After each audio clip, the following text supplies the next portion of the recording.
हम तो आखी देखनी। अच्छा, माता जी के छोटी बहू चंचला देवी जी और माता जी के आत्मा के शांति खातिर 101 रुपए के पुरस्कार दिले बनी।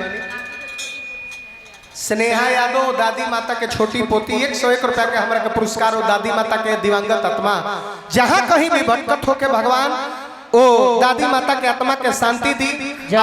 बहुरानी पर और अपना पोती पर वही जैसे दया दृष्टि आशीर्वाद बना के रखे कि हम तो आखी देखनी सुंदर शरीरिया गिया में जरेला तेरा।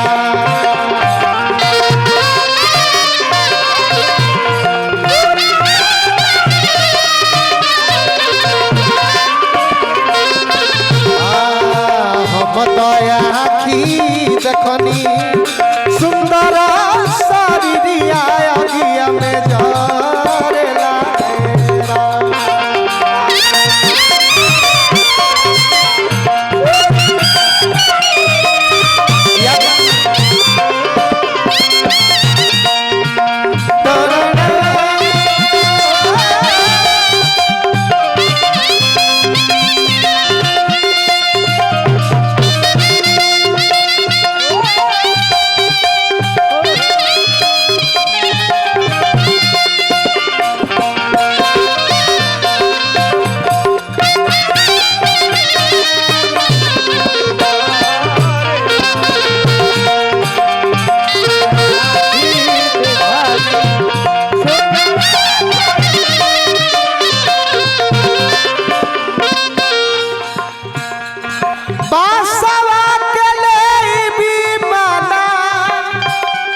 घाटे अइले चारी जाना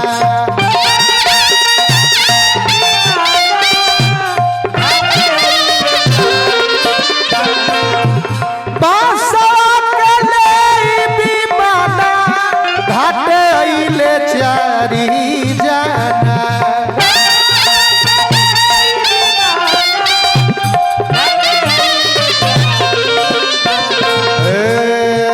मुहावा पयगिया अपने जमाना का मुहावा भर लायरा।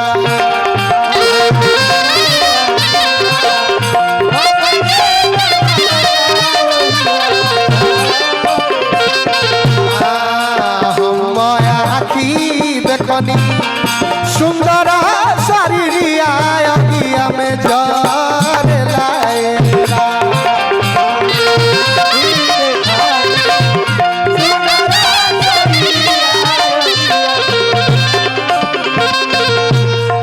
आदरणीय श्वेता यादव जी सरिस्ताबाद 500 रुपया के पुरस्कार। ए दादी माता के आत्मा जहाँ कहीं भटकत होकर भगवान ने आत्मा के शांति दी है। दादी माता परिवार के साथे साथे हमरो पर आशीर्वाद बनौले रखी। वाह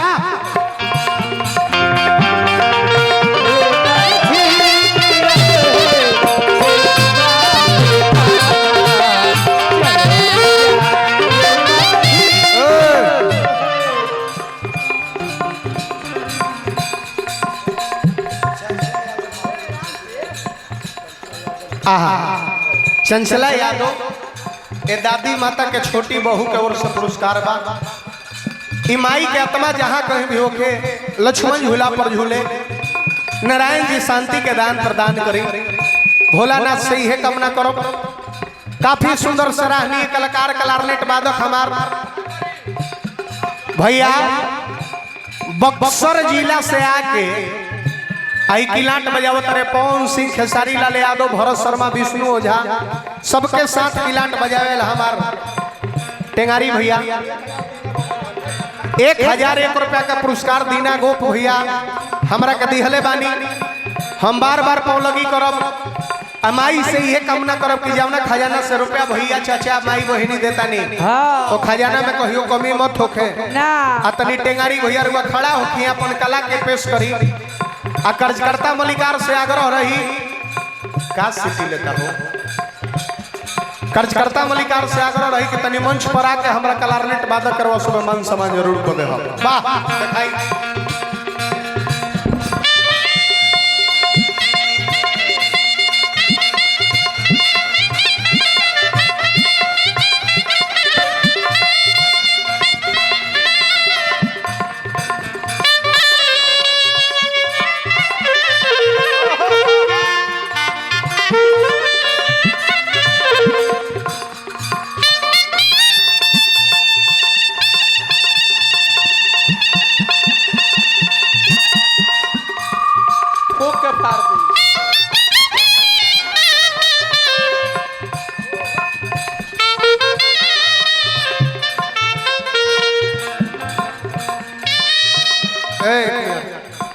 अमन गोप भैया ई पुरस्कार 1000 रुपया हमारा के भेजो नहीं कि कलारनेट वादक के 1000 रुपया के पुरस्कार हो जाए बार बार भैया के प्रणाम दिल से धन्यवाद जे कि वो कलाकार के दिल के दर्द समझनी भोलेनाथ के कृपा हमेशा मिजाज में फूकी तने मिजाज में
लेडीज लोग भी कितना अच्छा दिल के समझता नहीं। सुभावना यादव जी कलारनेट वादक के पुरस्कार भेजोले बनी हो जाए हो दिल से धन्यवाद। नारायण जी बना के रखे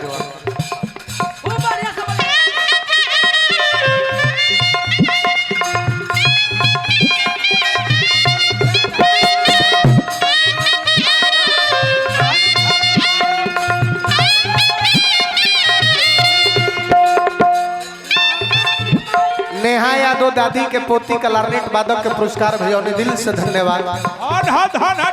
भैया सनो जी भाठा मालिक की ओर से हमारा 101 रुपए का पुरस्कार बार बार प्रणाम। नारायण जी बना के रखें।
हितमित जे रहल हितमित जे रहल हितमित जय प्रकाश जी गन्नी चौक के धरती से 500 रुपया के पुरस्कार जय प्रकाश भैया हम बार बार प्रणाम करत हई। भोलानाथ से यह कम न करब कि पद प्रतिष्ठा और दुनहु बना रहो। हितमित जे रहल एके मुहे सभे कह का कह बेटा के जरले माई के नौसर तनवा तोरे लायरा